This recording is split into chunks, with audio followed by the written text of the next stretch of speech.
Halo teman-teman semua, apa kabar? Semoga sehat selalu ya.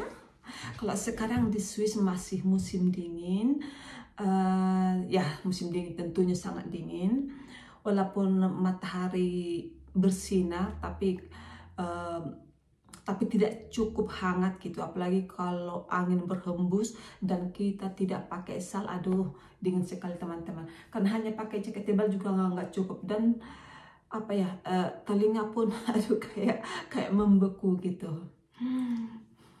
Jadi vlog hari ini aku mau cerita pernah ditaksir bule. Agak lucu sebenarnya. Jadi aku kan waktu itu baru selesai belanja, belum selesai sih ya, karena kan belanjanya ke dua tempat gitu, ke dua tempat, tiga tempat gitulah. Jadi lebih dulu aku belanja ke Aldi, baru rencananya mau ke Lidl gitu. Jadi belanja dari Aldi sudah selesai, aku kan naik sepeda. Kalau belanja itu waktu di Jerman aku seringnya pakai sepeda. Terus ada tas yang lumayan besar di kiri kanan, dicantelkan ke, pokoknya dicantelkan ke sepedaku gitulah ya. Nah udah selesai dari Aldi. Aldi dan Lidl itu dekat-dekatan, jadi aku jalan kaki, maksudnya tidak naik ke sepeda, tapi aku bawa sepedanya jalan seperti ini. Nah udah mau nyampe di Lidl, udah nampak, terus ada kayak abang-abang bule, kalau bapak-bapak bule, abang-abang bule kita bilang lah ya. Karena dia juga masih lumayan muda gitu. Mungkin kalau perkiraanku dari wajahnya dia itu sekitar 30-35 kalau nggak salah ya. Dan dia lumayan ganteng sih. Nah jadi si abang bulenya nyapa aku, halo apa kabar, katanya gitu. Aku kan sedikit terkejut karena menanyakan kabar seseorang itu tidak biasa sama orang yang tidak kenal gitu ya. Jadi aku bingung,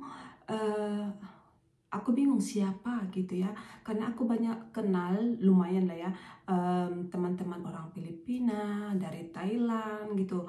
Aku kenal beberapa, tapi aku tidak kenal suami mereka gitu.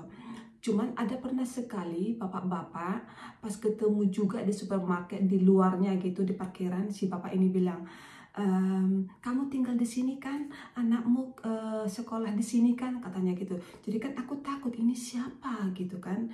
Terus karena kayak dia tahu mungkin ya dari raut wajahku itu, aku kayak takut. Terus dia bilang, aku suaminya si N, katanya. Nah si N ini aku kenal, kita bilanglah dulu inisialnya N gitu ya.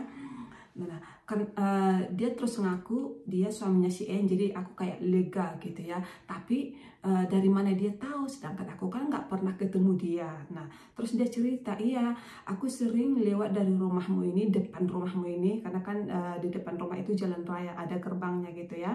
Jadi dia selalu lihat aku itu pas ngantar anak ke sekolah gitu. Nah, dia naik mobil dan sama istrinya gitu ya.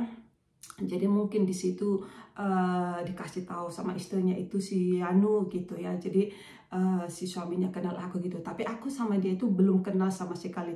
Dan pada hari itu pertama sekali aku kenal suaminya. Nah kembali ke si abang-abang bule tadi itu ya. Waktu dia nyapa aku, halo apa kabar itu, aku kira dia ini mungkin suaminya dari salah satu teman-teman orang Asia gitu. Ternyata tidak teman-teman ya. Jadi aku pun agak kayak menjaga jarak gitu. Terus dia minta nomor telepon aku. Nggak mungkin kan aku kasih nomor telepon sama orang yang tidak aku kenal. Dan aku juga sudah menikah, punya 2 anak, tidak mau main-main api gitu ya. Aku nggak mau seperti itu. Aku selalu, ini cincin nikah aku selalu aku pakai, nggak pernah aku tinggalin gitu. Mungkin pernah waktu cuci tangan gitu ya. Terus walaupun agak sedikit kekecilan ini, karena kan dulu itu waktu nikah sama suami kan masih agak kurusan gitu, agak kurus. Terus punya anak, jadi sekarang agak gemukan. Ini cincin pun udah agak sedikit kecil teman-teman. Nah kembali sama si abang bule tadi itu, aku nggak mau ngasih nomor telepon aku, dan aku pun nggak mau coba-coba main-main api gitu. Aku bilang maaf ya, aku sudah punya anak, aku sudah menikah, sudah punya anak gitu. Nah, aku langsung mau pergi gitu ya. Aku tinggalin dia karena menurut aku mungkin kurang sopan sih ya langsung tinggalin dia. Tapi aku udah kayak panik gitu teman-temannya. Aku nggak mau ada hal-hal di luar itu terjadi gitu kan. Nah, aku pergi baru beberapa langkah dia pun udah balik badan sebenarnya. Terus ketemulah sama teman orang Indonesia. Sebenarnya kita jarang ketemu karena aku kerja. Teman orang Indonesia ini juga kerja. Beruntungnya ya, aku langsung bilang, kak, untung kakak ada di sini. Tuh ada tuh tadi si abang-abang bule, dia kayak ramah-ramah gitu nanya nomor telepon aku gitu. Terus datang si teman orang Indonesia ini, siapa itu tadi, untuk kakak nggak datang, untung kakak langsung datang. Jadi aku kayak ada alasan ninggalin dia gitu. Sedikit mundur dulu ceritanya. Waktu si abang bule itu nanya aku, halo apa kabar gitu, aku memang jawab dan bilang, apakah kita saling kenal kan gitu. Terus dia jawab seperti ini, nggak apa-apa, kita bisa kenalan di sini katanya. Nah dari situ berarti dia ini nggak kenal aku dan aku pun tidak kenal dia, dan dia ini bukan suami dari salah satu teman-teman orang Asia gitu. Jadi dari situ aku tahu aku harus jaga jarak ini, nggak jangan macam-macam seperti itu teman-teman. Terus karena aku tahu dia pasti ada maunya gitu. Nah itu cerita yang pertama teman-teman mengenai si bule yang walaupun aku yakin dia sudah tahu kalau aku itu udah menikah ya, karena aku kan selalu pakai cincin. Pada saat itu aku pakai cincin dan selalu aduh ya, dan selalu aku pakai cincin. Tapi orang bule ini kayak gitu ya. Kalau dia suka seseorang itu, nggak peduli dia itu nikah atau punya anak, kalau dia suka dia langsung bilang seperti itu. Karena aku pernah punya teman satu adalah gitu ya, dari Afrika gitu, tapi si teman ini baik dan dia orangnya menarik gitu. Jadi saat dia pulang ke rumahnya, di tengah jalan ada cowok kayak cegat dia, mau kemana, minta kenalan dong. Nah seperti itu. Terus si teman orang Afrika ini bilang dia nggak mau gitu, karena dia juga sudah menikah dan anak pertama kita itu kayak seumuran gitu. Nah dia cerita ke aku, itu pertama sekali aku tahu secara langsung gitu ya, dari cerita dia. Terus juga aku alami, jadi aku kayak wanti-wanti jangan macam-macam.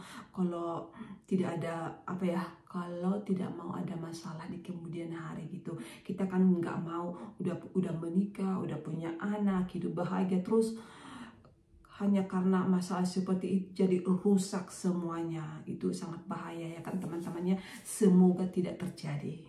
Jadi setelah pertemuan tak terduga itu terjadi, tidak pernah ketemu lagi sama si abang bule itu, bersyukurnya ya. Itu yang pertama dan yang terakhir. Nah sesudah itu ada lagi cerita yang kedua. Aku agak lupa ya itu ceritanya apakah itu yang pertama atau sesudahnya, karena ada juga cerita yang kedua tapi aku kurang yakin yang mana ini yang pertama. Mungkin yang cerita yang kedua ini kali ya.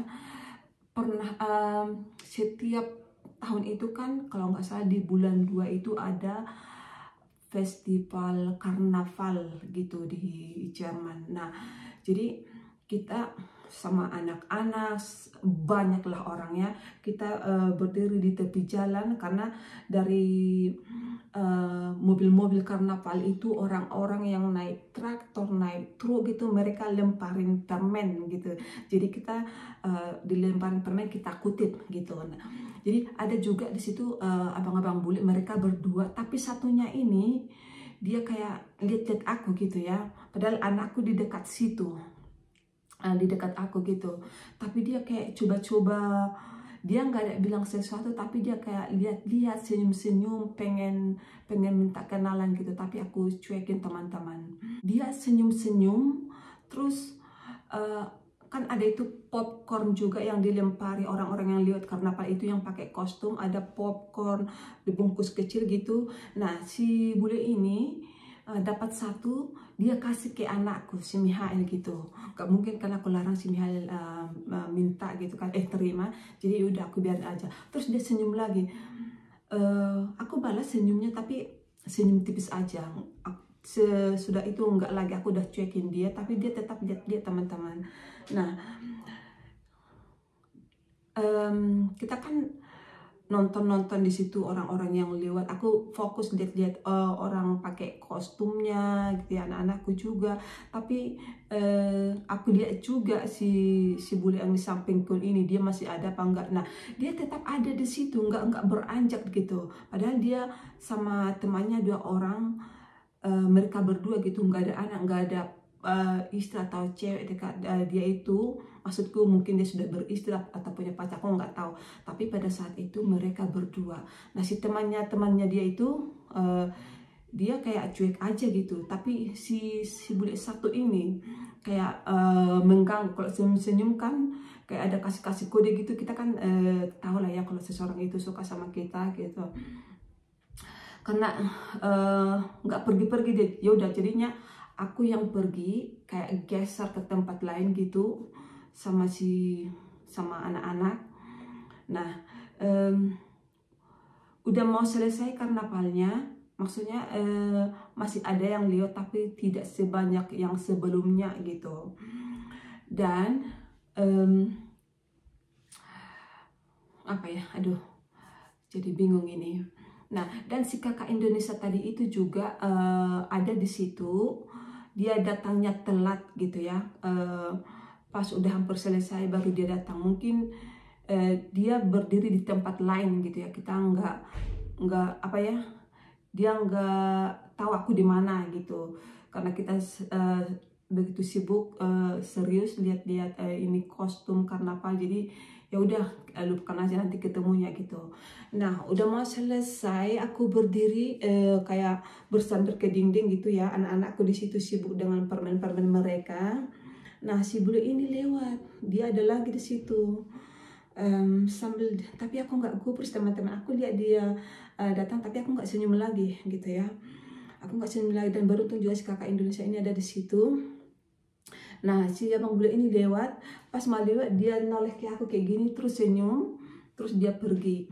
Dia lagi ke belakang ke aku, tapi aku udah ini ya nggak peduli gitu. Jadi selesai di situ, nggak ada lagi lanjutan apa-apa. Maksud aku apa ya? Aduh, gimana sih bilangnya ya? Kita jangan coba macam-macam gitu ya. Kalau kita sudah menikah, punya anak, ada kayak ganggu-ganggu gitu untuk kenyamanan kita, bagusnya cekin aja gitu. Karena kalau kita kayak kasih signal gitu, mereka juga pasti dekatin kita teman-teman. Jadi makin bahaya gitu. Nah, dari 2 kejadian ini yang aku alami, apa ya? Kadang ada juga terjadi ya, karena pekerjaanku juga yang di supermarket gitu. Kalau misalnya aku kerja di kasir gitu ya, kita kan diharuskan harus ramah, tersenyum gitu ya. Nah, kalau misalnya orang mau baik ke kita kan kayak sambut gitu ya, halo gitu ya. Nah, aku itu nggak bisa menyapa seseorang tapi tidak senyum gitu. Aku nggak bisa kayak gini, halo gitu, tapi raut muka kayak tegang gitu, aku nggak bisa teman-teman. Itu udah kebiasaan, kalau nyapa seseorang itu pasti diiringi dengan senyum. Nah, udah selesai kita masukkan semua barangnya ke tas gitu. Biasanya kan kita yang packing barang-barangnya gitu ya. Kadang mereka packing sendiri kalau dia bawa tas sendiri dari rumah untuk tempat belanjaan gitu. Nah, udah dia bayar, tentunya kan aku serahkan itu belanjaannya. Terima kasih sudah apa ya? Sudah belanja gitu. Misalnya kayak gini, vielen Dank und schönen Tag noch, kayak gitu. Biasanya udah selesai. Terima kasih dan semoga harimu menyenangkan, seperti itu. Udah selesai. Dan tentunya mengucapkan ini aku senyum gitu ya. Tapi senyumnya masih wajar gitu, bukan mencoba-coba kayak merayu, enggak teman-temannya. Nah, kadang memang ada beberapa bule ini kayak kayak salah tingkah atau bagaimana, kayak lihat-lihat gitu. Karena mungkin tidak biasa ya, kasir seramah itu, aku nggak tahu teman-teman. Tapi biasanya kalau ada kayak wajah-wajah yang tidak semestinya, aku langsung cuekin teman-teman. Begitu selesai dibayar, aku bilang terima kasih dan semoga hari menyenangkan. Nah, aku langsung pura-pura sibuk gitu, biar dia jangan ada alasan kembali lagi datang bertanya ini itu, mana tahu kan. Jadi kita juga harus jaga. Jadi bukan sok cantik, jual mahal, ditaksir orang kegeeran, bukan teman-temannya. Tapi bagi aku masa-masa untuk itu cari perhatian gitu, itu sudah lewat gitu ya. Udah bukan masanya lagi sekarang. Bagi aku itu sudah lewat.